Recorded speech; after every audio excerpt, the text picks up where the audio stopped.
This is Will You Walk a Little Faster by William Tenn. All right, so maybe I should be ashamed of myself. But I'm a writer, and this is too good a story to let go. My imagination is tired, and I'm completely out of usable plots, down to the gristle of truth. I'll use it. Besides, someone's bound to blab sooner or later. As Redbeard pointed out, we're that kind of animal. Might as well get some private good out of the deal. Or for all I know, there's a cow on the White House lawn this very moment. Last August, to be exact, I was perspiring over an ice-cold yarn that I never should have started in the first place when the doorbell rang. I looked up and yelled, "Come in! Door's open!" The hinges squeaked a little the way they do in my place. I heard feet slapping up the long corridor, which makes the rent on my apartment a little lower than most of the others in the building. I couldn't recognize the walk as belonging to anyone I knew, so I waited with my fingers on the typewriter keys, my face turned to the study entrance. After a while, the feet came around the corner. A little man, not much more than 2 feet high, dressed in a green knee-length tunic, walked in. He had a very large head, short pointed red beard, a long pointed green cap. He was talking to himself. In his right hand he carried a golden pencil-like object, in his left a curling strip of what seemed to be parchment. "Now you," he said with a guttural accent, pointing both the beard and the pencil-like object at me, "now you must be a writer." I closed my mouth carefully around a lump of air. Somehow I noted with interest I seemed to be nodding. "Good." He flourished the pencil and made a mark at the end of a line halfway down the scroll. "That completes the enrollment for this session. Come with me, please." He seized the arm with which I had begun an elaborate gesture. Holding me in a grip that had all the resiliency of a steel manacle, he smiled benevolently and walked back down my entrance hall. Every few steps he walked straight up in the air, and then, as if he'd noticed his error, calmly strode down to the floor again. "What? Who?" I said, stumbling and tripping and occasionally getting walloped by the wall. Who? Please do not make such repetitious noises," he admonished me. "You're supposed to be a creature of civilization. Ask intelligent questions if you wish, only when you have them properly organized." I brooded on that while he closed the door of my apartment behind him and began dragging me up the stairs. His heart may or may not have been pure, but I estimated his strength as being roughly equivalent to that of Tenn. I felt like a flag being flapped from the end of my own arm. "We're going up?" I commented tentatively as I swung around a landing. "Naturally, to the roof, where we're parked." "Parked, you said?" I thought of a helicopter, then of a broomstick. Who was it that rode around on the back of an eagle? Mrs. Flugelman, who lived on the floor above, had come out of her apartment with a can full of garbage. She opened the door of the dumbwaiter and started to nod good morning to me. She stopped when she saw my friend. "Yes, parked. What you call our flying saucer." He noted Mrs. Flugelman staring at him and jutted his beard at her as we went by. "Yes, I said flying saucer," he spat. Mrs. Flugelman walked back into her apartment with a can full of garbage, closed the door behind her very quietly. Maybe this stuff I write for a living prepared me for such experiences, but somehow, as soon as he told me that, I felt better. Little men and flying saucers, they seemed to go together. Just so halos and pitchforks didn't wander into the continuity. When we reached the roof, I wished I'd had time to grab a jacket. It was evidently going to be a breezy ride. The saucer was about 30 feet in diameter, and colorful magazine articles to the contrary had been used for more than mere sightseeing. In the center, where it was deepest, there was a huge pile of boxes and packages lashed down with crisscrossing masses of gleaming thread. Here and there in the pile was the unpackaged metal of completely unfamiliar machinery. Still using my arm as a kind of convenient handle to the rest of me, the little man whirled me about experimentally once or twice and scaled me accurately, end over end, some 20 feet through the air to the top of the pile. A moment before I hit, golden threads boiled about me, cushioning like an elastic net, tying me up more thoroughly than any 3 shipping clerks. My shot-putting pal grunted enthusiastically and prepared to climb aboard. Suddenly he stopped and looked back along the roof. "Erngo!" he yelled in a voice like 2 ocean liners arguing. "Erngo!" There was a tattoo of feet on the roof so rapid as to be almost one sound. A 10-inch replica of my strong-arm guide, minus the beard, however, leaped over the railing and into the craft. Young Erngol, I decided, must be his son. His father stared at him very suspiciously and walked back slowly in the direction from which he'd run. He halted and shook a ferocious finger at the youngster. Beside me, Erngol cowered. Just behind the chimney were a cluster of television antennae. But the dip holes of these antennae were no longer parallel. Some had been carefully braided together. Others had been tied into delicate and perfect bows. Growling ferociously, shaking his head so that the pointed red beard made like a metronome, the old man untied the knots and smoothed the dip holes out to careful straightness with his fingers. Then he bent his legs slightly at their knobby knees, and performed one of the most spectacular standing broad jumps of all time. And as he hit the floor of the giant saucer, we took off, straight up. When I'd recovered sufficiently to regurgitate my larynx, I noticed the old Redbeard was controlling the movement of the disc beneath us by means of an egg-shaped piece of metal in his right hand. After we'd gone up a goodly distance, he pointed the egg south. We headed that way. Radiant power, I wondered. No information, not much that was useful, had been volunteered. Of course, I realized suddenly, I hadn't asked any questions. Grabbed from my typewriter in the middle of the morning by a midget of great brain and greater muscle, I couldn't be blamed, though. Few men in my position would have been able to put their fingers on the nub of the problem and make appropriate inquiries. Now, however, while there's a lull in the action, I began, breezily enough, as long as you speak English, I'd like to clear up a few troublesome matters. For example, your questions will be answered later. Meanwhile, you will shut up. Golden threads filled my mouth with the taste of antiseptics. Found myself unable to part my jaws. Redbeard stared at me as I grunted impotently. How hateful are humans, he said. How fortunate that they are hateful. The rest of the trip was uneventful, except for a few moments when the Miami-bound plane came abreast of us. People inside pointed excitedly, seemed to yell. One extremely fat man held up an expensive camera, took 6 pictures very rapidly. Unfortunately, I noticed he neglected to remove the lens cap. The saucer skipper shook his metal egg, and there was a momentary feeling of acceleration. And the airplane was a disappearing dot behind us. Erngol climbed to the top of what looked like a giant malted milk machine, stuck his tongue out at me. I glared back. It struck me then that the little one's mischievous quality was mighty reminiscent of an elf. And his pop, the parentage seemed unmistakable by then, was like nothing else than a gnome of Germanic folklore.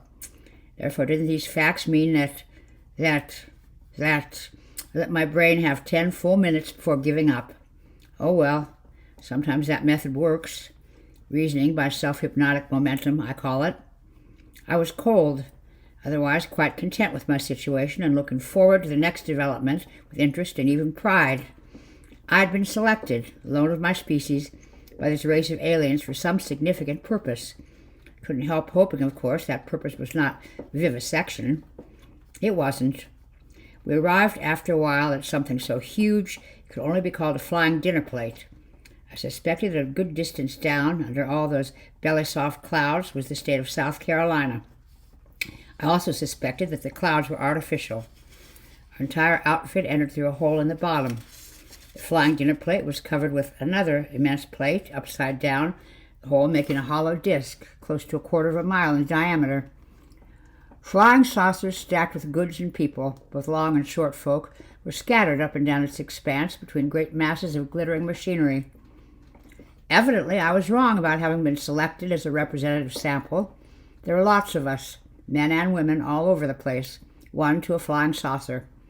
It was to be a formal meeting between the representatives of 2 great races, I decided. Only why didn't our friends do it right, down at the UN? Probably not so formal after all. And I remembered Redbeard's comment on humanity, and I began worrying. On my right, an army colonel with a face like a keg of butter was chewing on the pencil with which he had been taking notes. On my left, a tall man in a great shark-skin suit flipped back his sleeve, looked at his watch, and expelled his breath noisily, impatiently.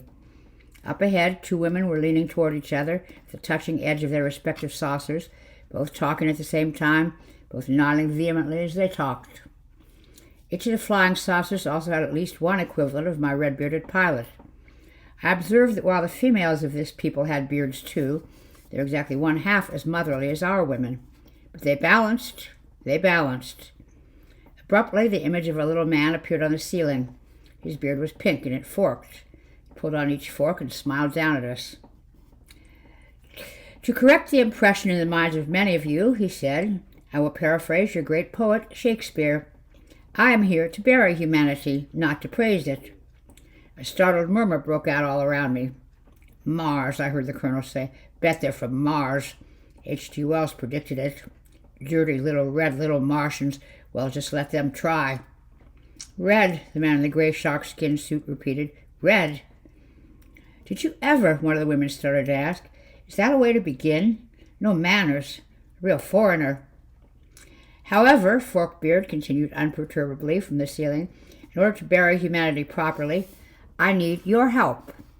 Not only yours, but the help of others like you, who at this moment are listening to this talk in ships similar to this one, and in dozens of languages all over the world. We need your help.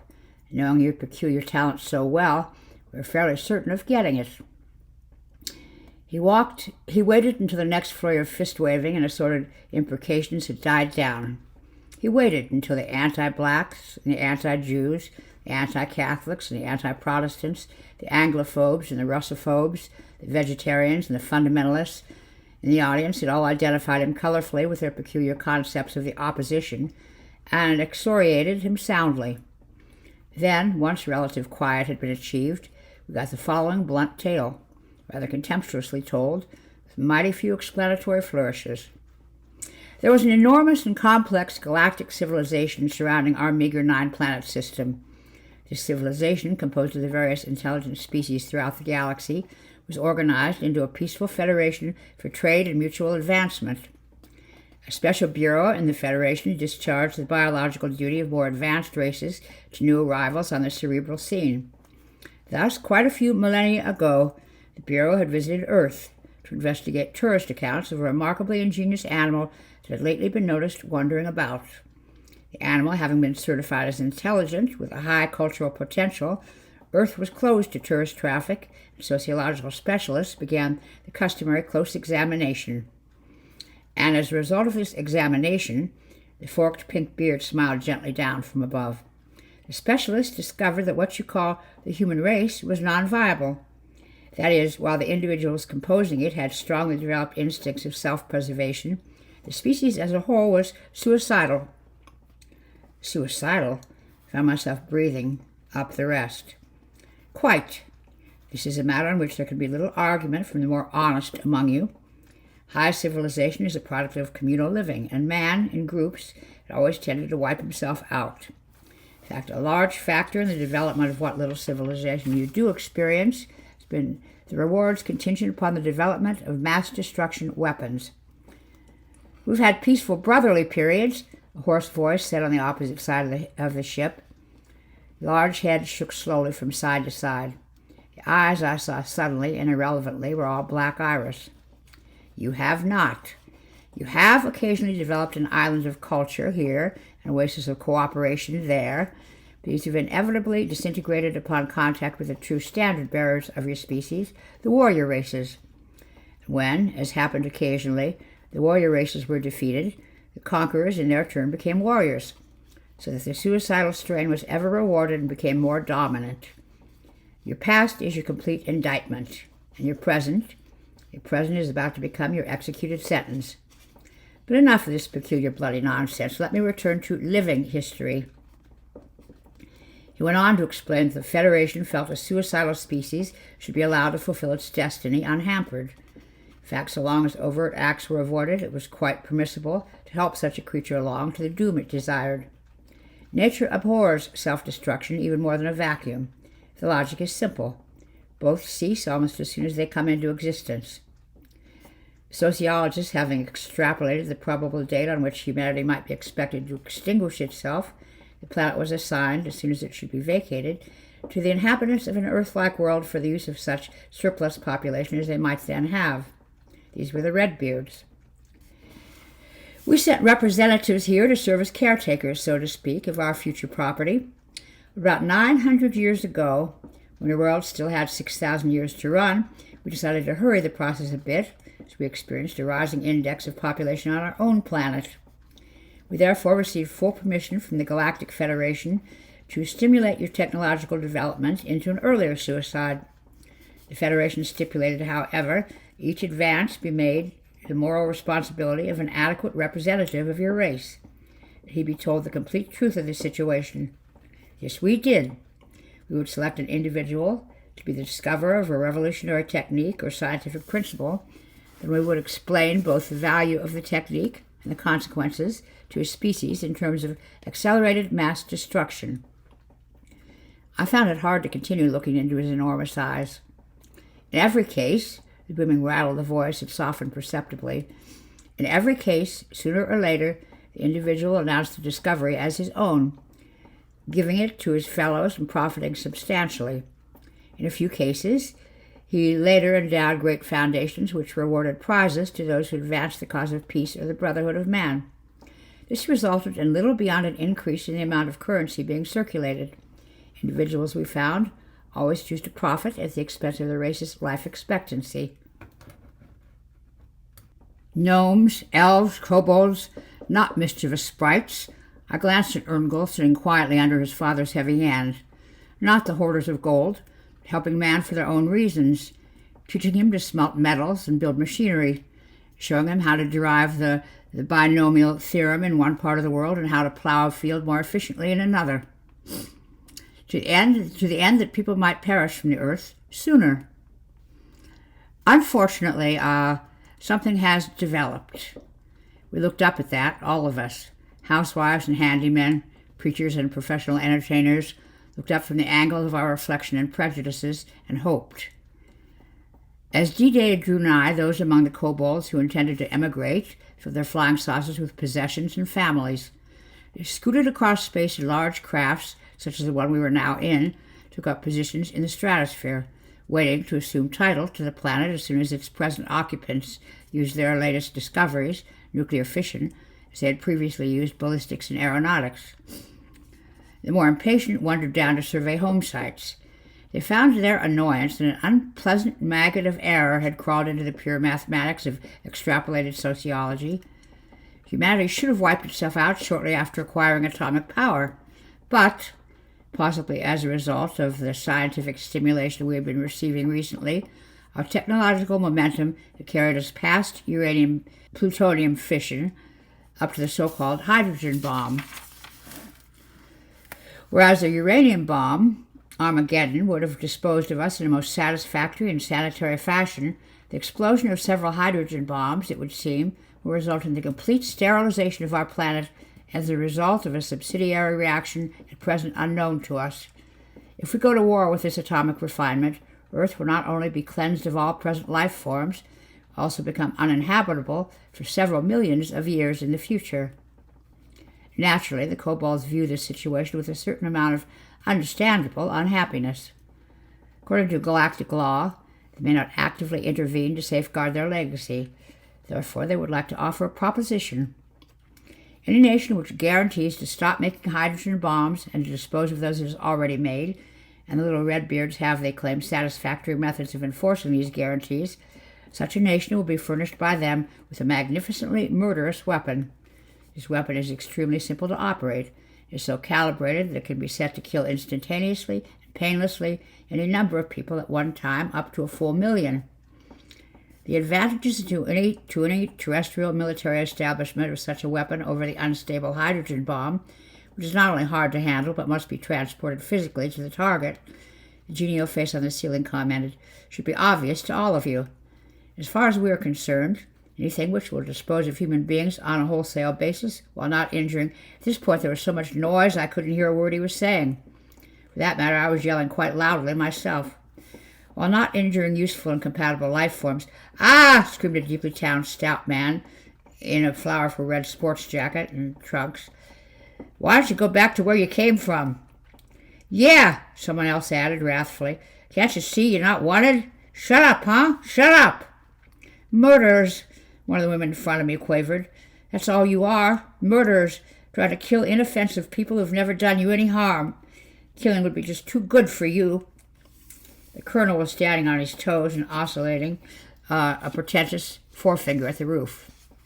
"We were doing all right," he began apoplectically, and stopped to allow himself to unpurple. "We were doing well enough, I can tell you, without... Forkbeard waited until we began to run down.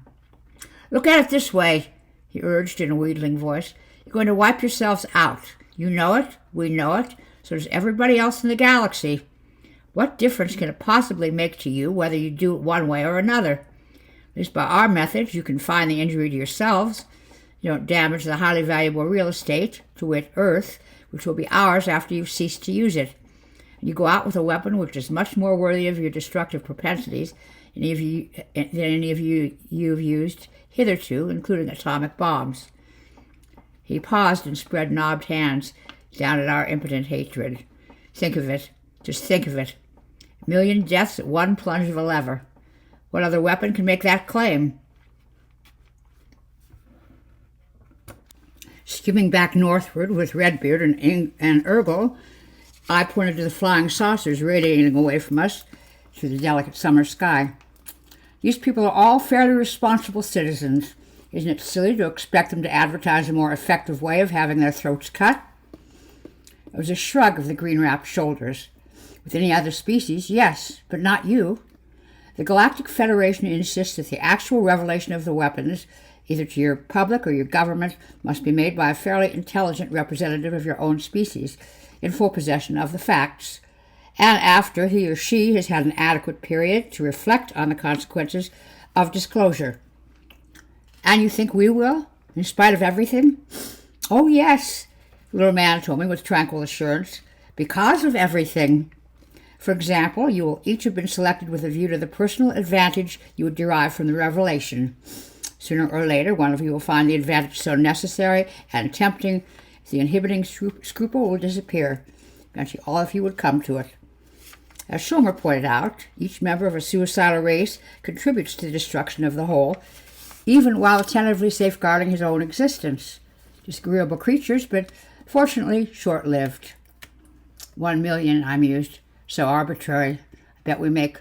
"Quite correct. You are an ingenious race. Now, if you wouldn't mind stepping back to your roof, we're in a bit of a hurry, Urgle and I. We have to disinfect after..." "Thank you." I watched them disappear upwards into a cloud bank. Then, noticing a television pole tied to a hangman's noose, which Urgle's father had overlooked, I trudged downstairs. For a while, I was very angry. Then I was glum. Then I was angry again. I've thought about it a lot since August. I've read some recent stuff on flying saucers.